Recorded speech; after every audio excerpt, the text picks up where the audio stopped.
The following is a fan-based discussion. All properties discussed are property of Toei Inc., Bandai, Hasbro, and Subaru Productions. Hello everybody, welcome back to Tokucast Reviews, a re-review. Flashing all the way back to Tokucast episode 6. God, that was almost 10 years ago. 7, I think, from what I read. Oh.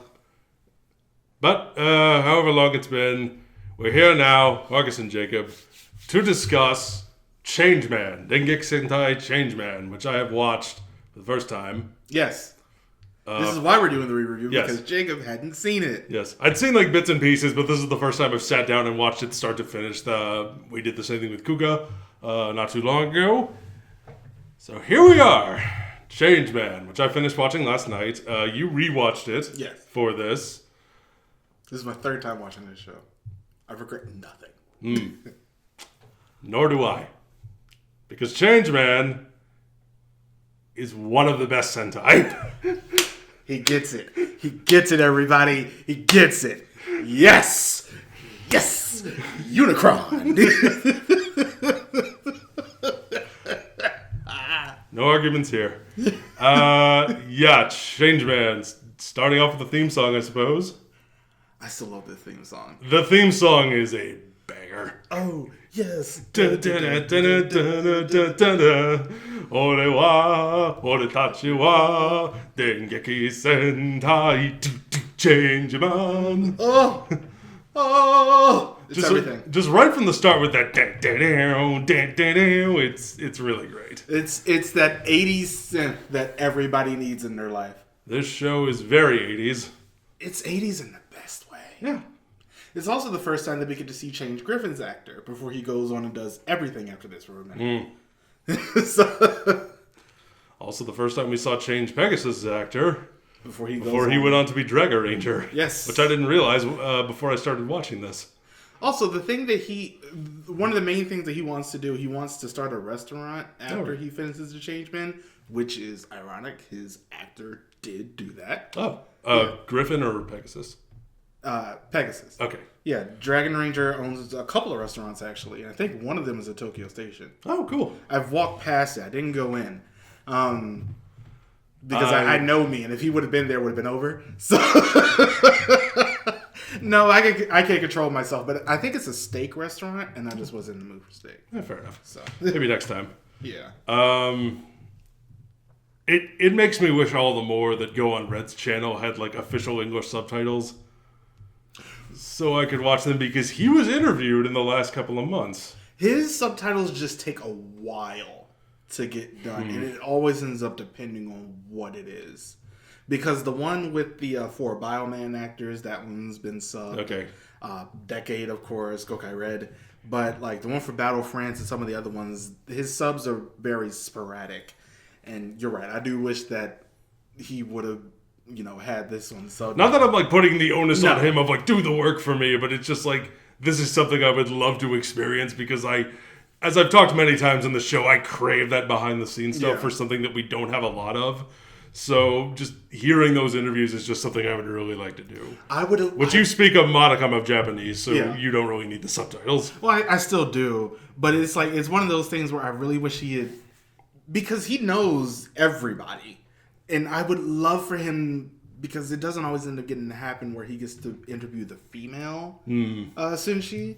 Like, he's done it with the 2 Bioman actresses, because they were all together for Toku Spirits, I think, in the Philippines. So he got to do everybody, I don't think Red One was there, because I think it was just after his cancer treatment. Oh, I see. He's fine now. Well, that's good. Yeah. But man, I really wanted him to get to interview, because he knows Kaoru from Jetman, and he's met Change Mermaid and Phoenix. Phoenix, I mean, he's seen her not that long ago because of Lupat. She was at the end of that. I want an interview with Change Phoenix and Ahamis so bad. Ahamis. So yeah, your thoughts? Changeman. As I said, I think it's one of the best. The show opens very strong. Yes, with Grenade. Not just with Grenade. This show fulfills a lifelong dream of mine. Of something I've always... Not just grenades. There's so much more to life than grenade, Marcus. I don't know about that, Jacob. I do. Tell me. I do, and I will tell you. about it. Let me tell you, oh boy. Every military movie ever has a scene where there is an angry drill sergeant who is, you will follow orders and grenade. You will do what you are grenade told. And that is what he is doing, and he is angry and shouting and, God damn it, Gump, this is the smartest thing I've ever heard. That sort of thing. Grenade. So, what if, after angry drill sergeant grenaded them all, and was very abusive and such, what if every single recruit just went, oh, fuck this, and left? What if after the first 10 minutes of Full Metal Jacket, everyone just went, fuck this, fuck you, and just left? Leaving Gunny going, hey, where you going? Get back here. I'm like, no, this is... No, we're done. We're leaving. And they all resign en masse, and they all just leave. And it's the greatest scene ever. It's like, how many extras were in this scene? Like 50 or something? Yeah. They were all getting grenaded and just shouted at, you are all pathetic, grenade, you can dodge a grenade, bullets, grenade. And all of them are just like, you know what? No. This is bullshit, and I don't have to deal with it. And they just leave, and it's amazing. And as they are all leaving, chaos, cacophony happens. Bad things are afoot. The evil... They find eggs. The evil empire is upon us. And the earth chooses its champions. And that is how we get Changeman. Turns out this was all part of the commander's role to, bring up the Earth Force. Bring up the Earth Force, find the strongest of the bunch, and fight against Cosma. Yes, the Earth picked its champions: Tsurugi, Hayate, Ozora, Nagisa, and Tsubasa. And the cast in this show is wonderful. Yeah, they're all really good. Yes. This feels like, especially coming off of Bioman, which I think they did a lot of things really right with how they casted everybody. This just feels like a really good continuation of that, since Bioman came right before this. Mm-hmm. This feels like a really good continuation of, okay, we're actually going to do something a little bit more with the characters. Once again, however, bar Red, who is just leader man. They really don't start doing things with the Reds until Mask Man, really. Where he doesn't just feel like leader man. Weird that Mask Man is the one they started with. Yeah, that was a mistake. Was it a mistake or was it just a work in progress? It was a work in progress because they started with that and then focused the entire show around him mostly. And then they went on Live Man, which became much more of an ensemble. Mm-hmm. Is there any particular moment you would like to ask me my thoughts on? Any character you'd like to... The first time you see Bazoo. The first time you see Unicron.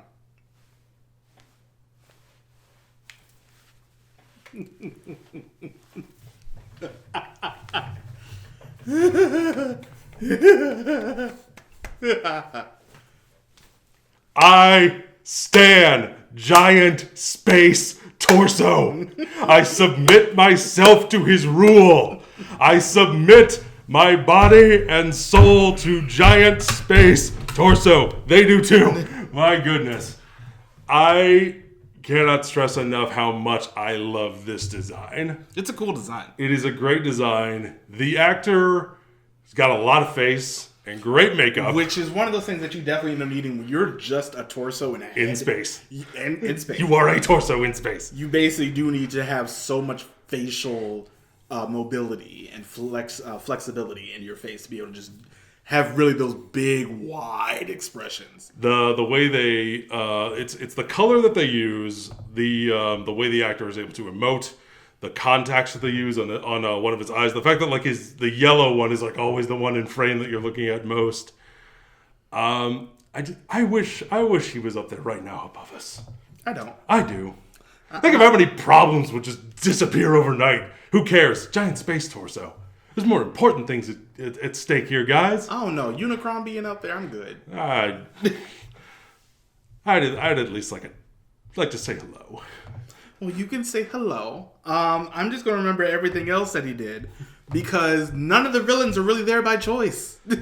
Which is fascinating. It is a very good dynamic. Fascinating. I love that dynamic in this show. Yeah. The fact that Space King Bazoo and his what's his empire called again? Gozma. Essentially, he's kind of like a living planet, like Ego from the Marvel comics. Yes. But like the big space torso, we find out later is like a projection of himself. Yeah. That he can just like project his power in the form of like an intimidating presence and still like use it to submit people to his will. Ooh, you know what we just watched that sort of did something like this? What was that? A little bit of B Fighter Kabuto with the queen a little bit at the end. Not super much, but she is just basically giant larva. That was more the alien queen from Aliens. Yeah, that's also true. This is like a planet. It is a death planet that just consumes and destroys everything in its path. And all throughout its conquest, it has submitted many planets throughout the galaxy, including everyone who works under him. Everyone who works under him was like a princess or like a worker on some other planet. Space pirate, something like that. A space pirate in Booba's case, a princess in Shima's case. And they were just submitted and conquered, and now they have to work for Bazoo. Yeah. And I really like this villain dynamic. It is fascinating to see where the line between personal honor and personal goals cross with loyalty to one's master. Sort of like Guruk, especially, with him being a ghost for a little bad. And Giluk is such an interesting villain. It's been a while since I've seen a Toku villain who I just loved to hate. Yeah. Giluk is a villain that you love to hate. Because he's just like such a nasty, sniveling, groveling person who like through the course of the show becomes very powerful, is willing to do whatever it takes to accomplish his goals, seems to be the one most loyal to Bazoo. But isn't. Yeah. Everybody in the show essentially either wants to escape Bazoo or he wants to overthrow them. Yeah. In Guluk's case, and in Alhabez's case, they want to overthrow them. Both for different reasons. And which ends up causing, several backstabbings later. But it ends up being one of those things that is such an interesting dynamic. They all have their own goals. None of them are really on the same page. No. Even though they are all essentially fighting for the same cause, they don't really have like a sense of camaraderie. No. With like the exception kind of between Booba and Shima. Yeah. I would say those are the only two that really felt like comrades. Gator sort of felt there, but it's mostly because of the fact that his family was being held hostage. Yeah.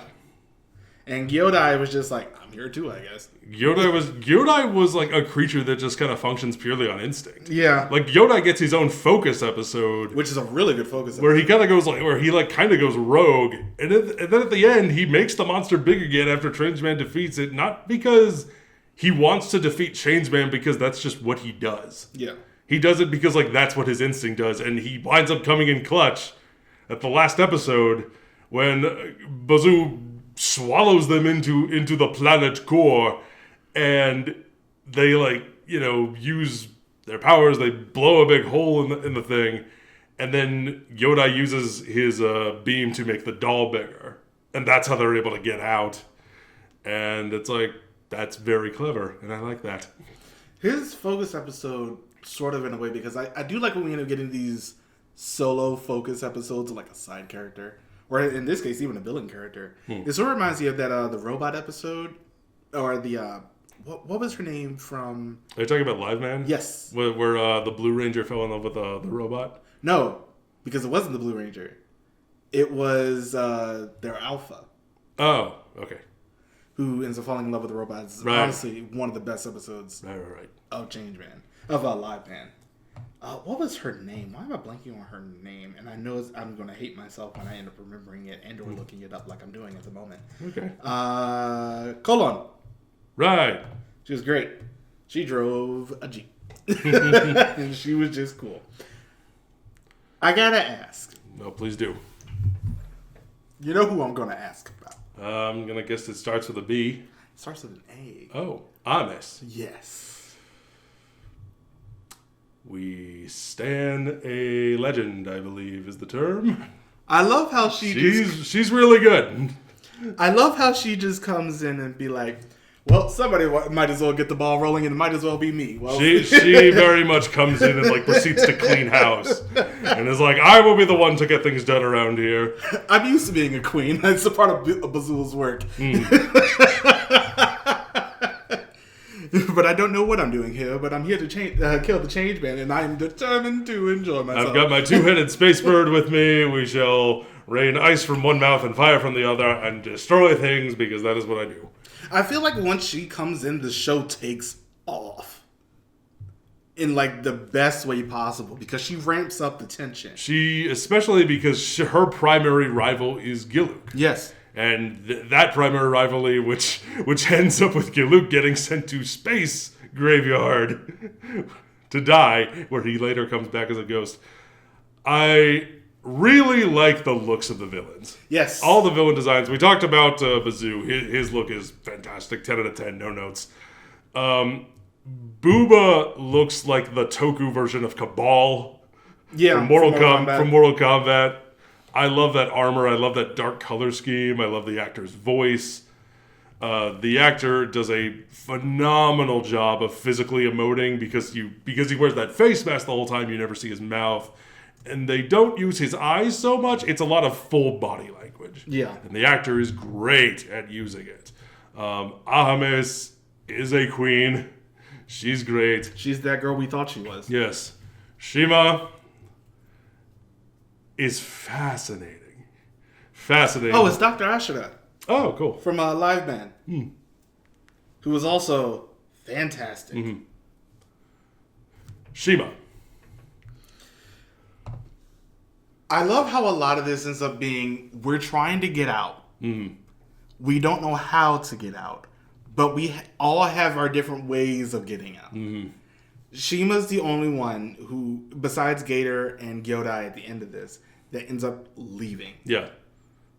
And because Booba essentially kills her with that slash. It essentially, using his words, he's like, "You died and you were reborn. Like, I freed you from the person you once were, and now you are born again as a new person. I free you from that voice. That voice.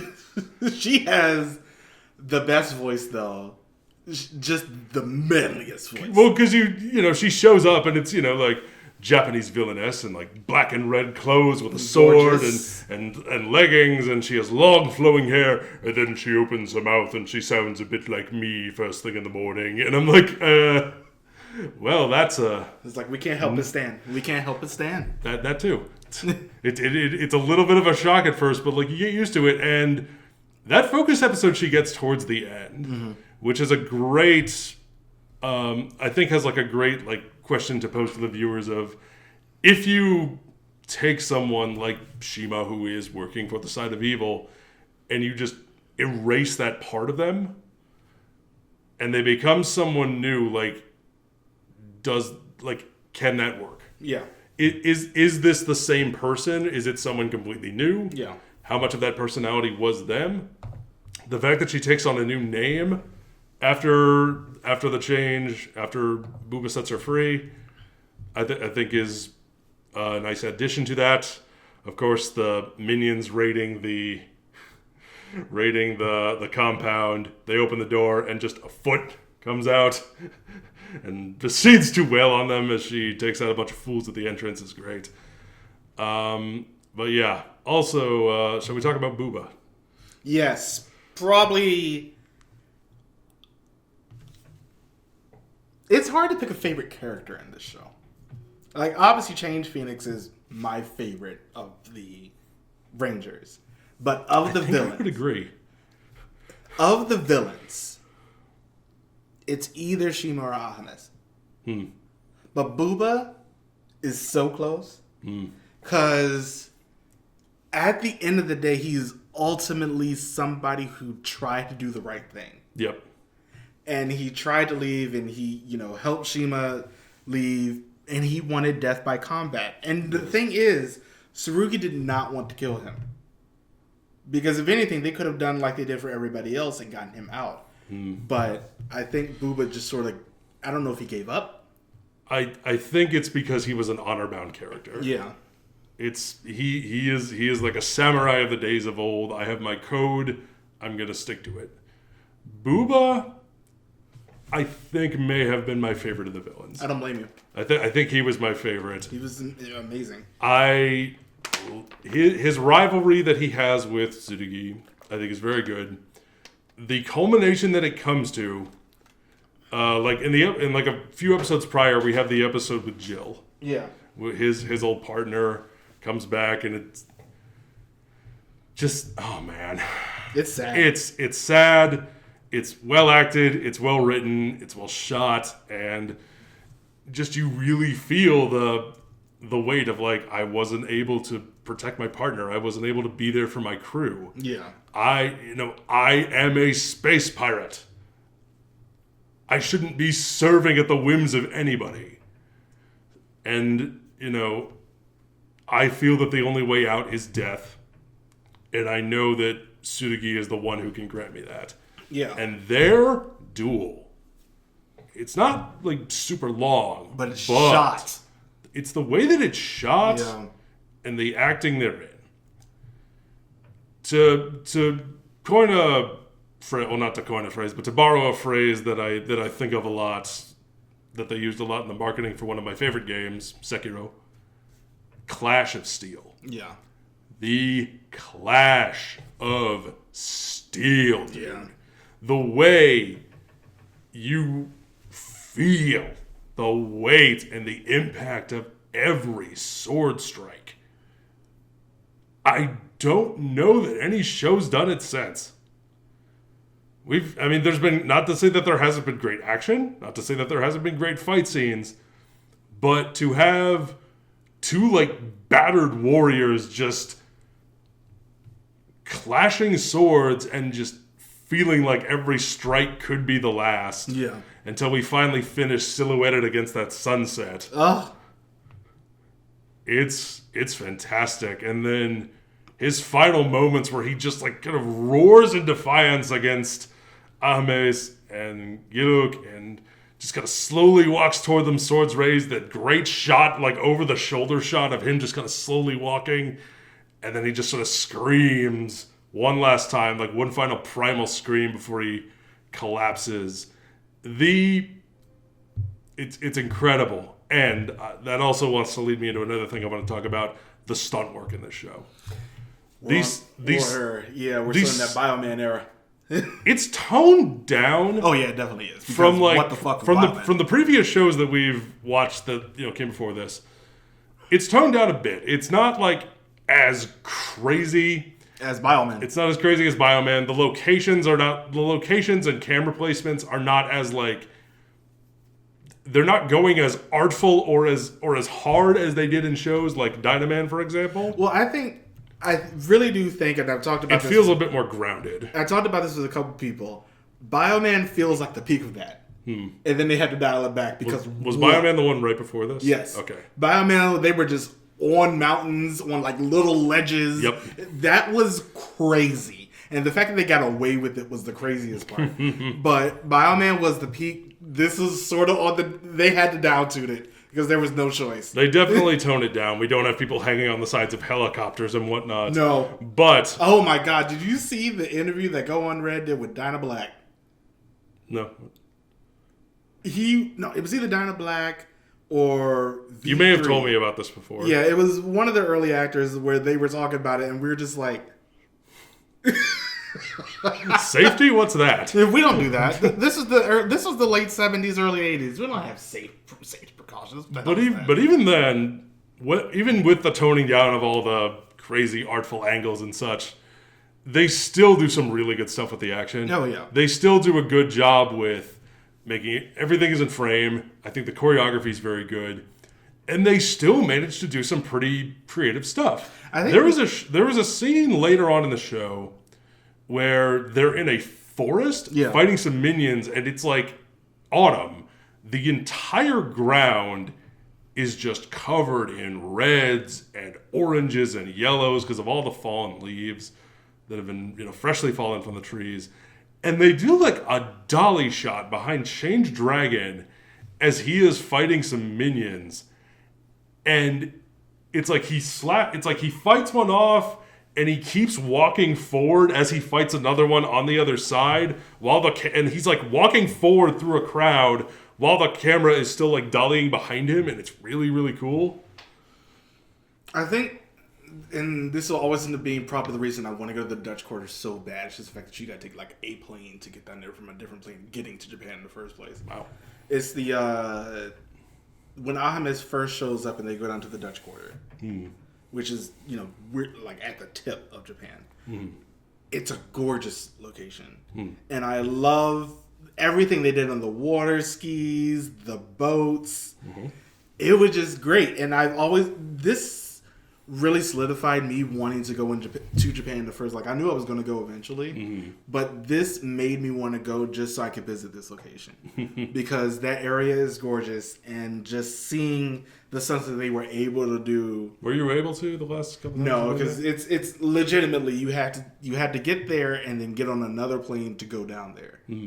They get on. I think it's a TDA is the name of the airline. I don't know if it's still around, but that's the one. There's no like road access or anything. No, it's a different island. Oh, yeah. But I really do want to go there and just. They went to the zoo and fought in the zoo. They fought around the llamas. The llamas were like, the fuck.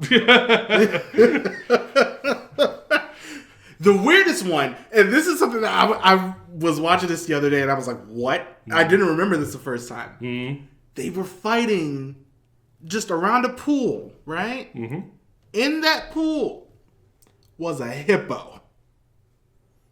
One of the, what would you say, one of the gentler animals in the animal kingdom? Hell no. No, really? That thing likes to kill people for fun.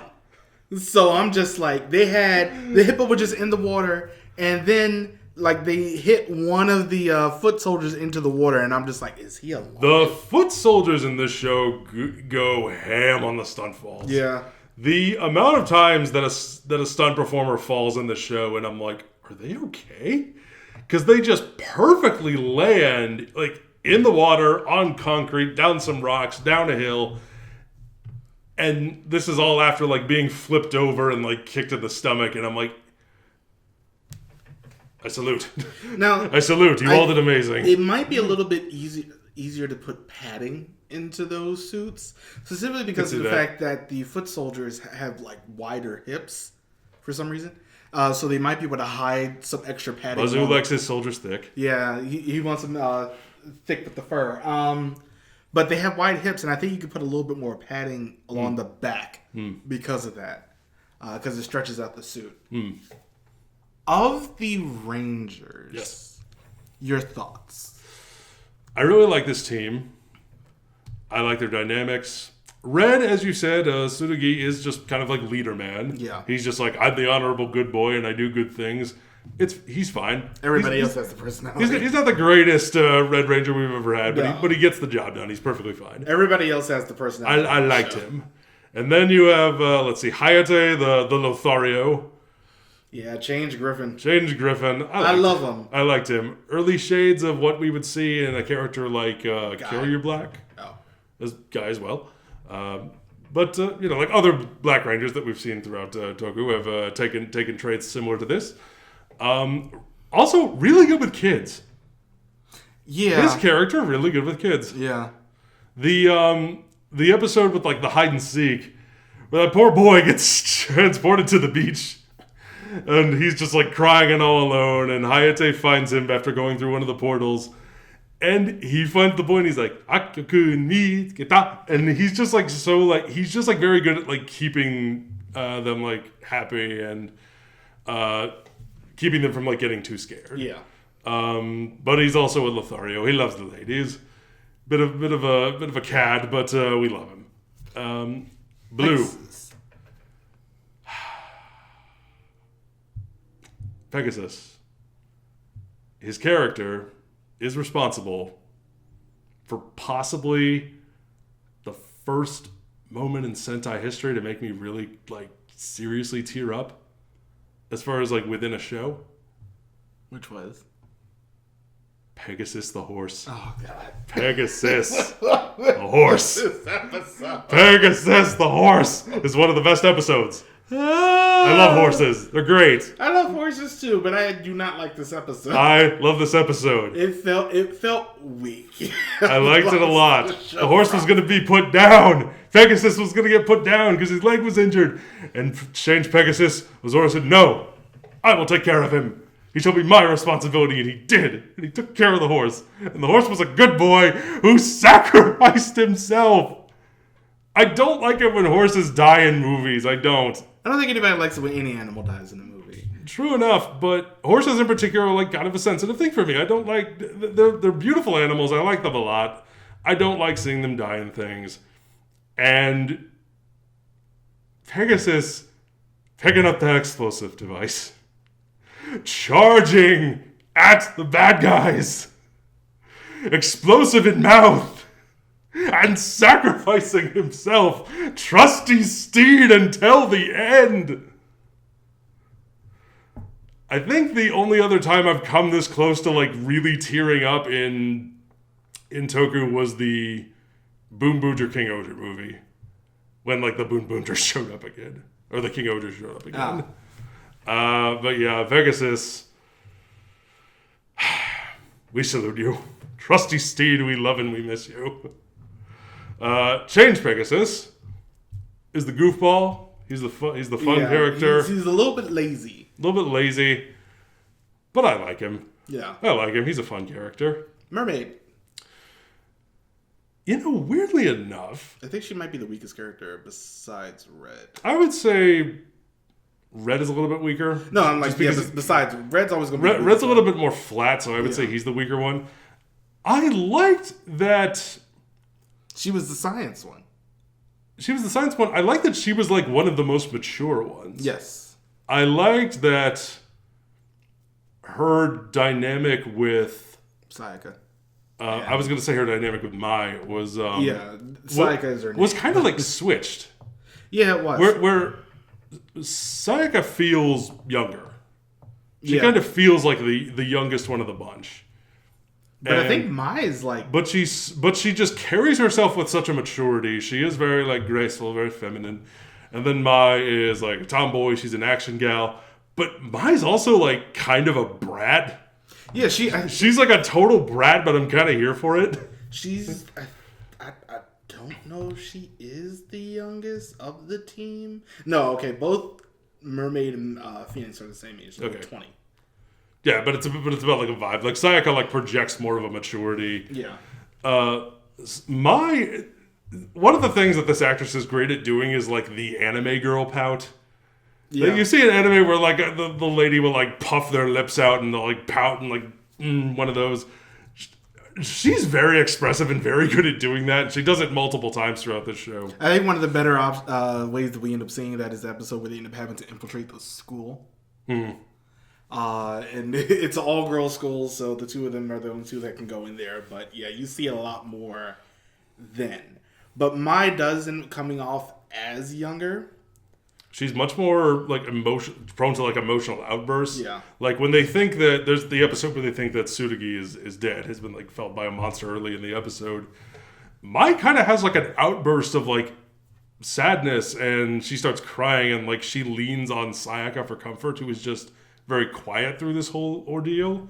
And it was like, it's like not the dynamic I would expect, but I like it. It is sort of sad that they don't end up giving as much to Mermaid in this show, because I feel like she did need just like at least one or two more focus episodes, because Mai got a lot, but she was just coming off of being in a Metal Hero. The actress was. Yeah. And like halfway through, they offered her this, and then she took this. Which Metal Hero was she in?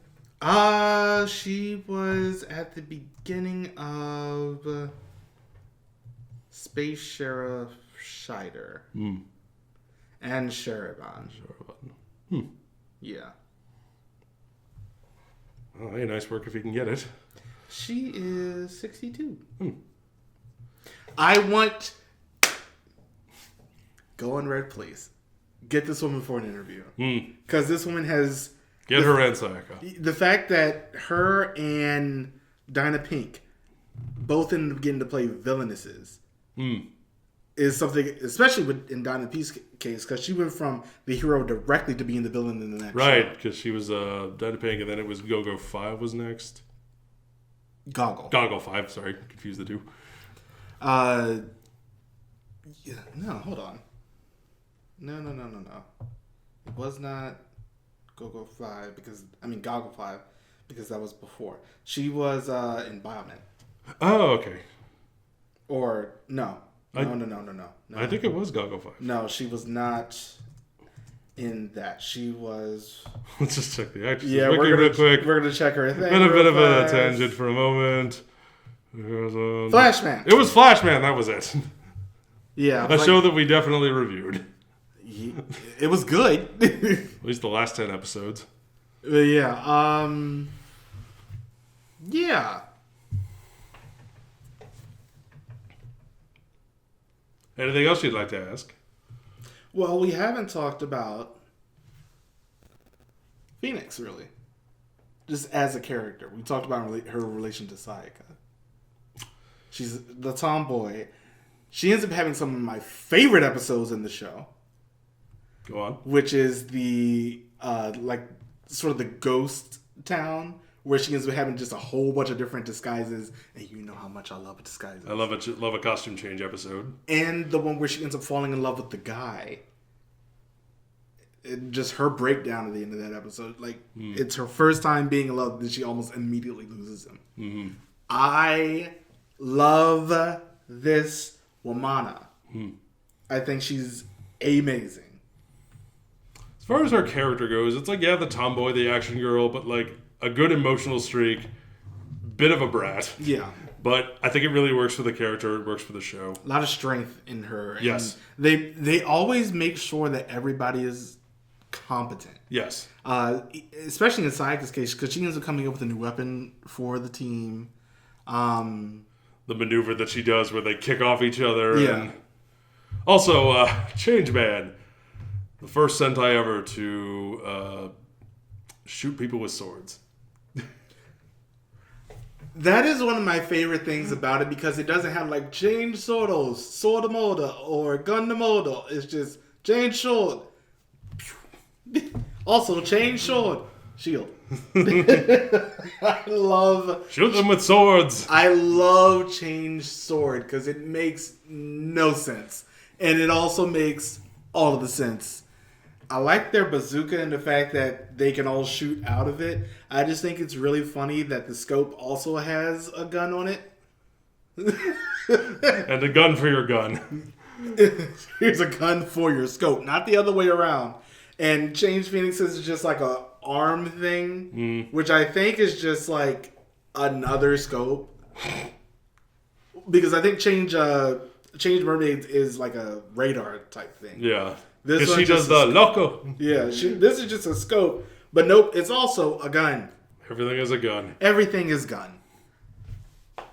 Gunderman. And then the end of this show. We end up finding out that the commander has been an alien the entire time. And then he ends up having to sacrifice himself. Yeah, but he doesn't die. No. I feel it's only a sacrifice if you actually die. Have to die, yeah. But he attempts to. Yeah. But then just how they end up having to get to Bazul, especially because I think what was up next? What came next? The next show, Flashman was running behind schedule. Okay. So that's why. Is this the longest Sentai's ever been? Second longest? What's the first? Go Ranger. Oh yeah, of course.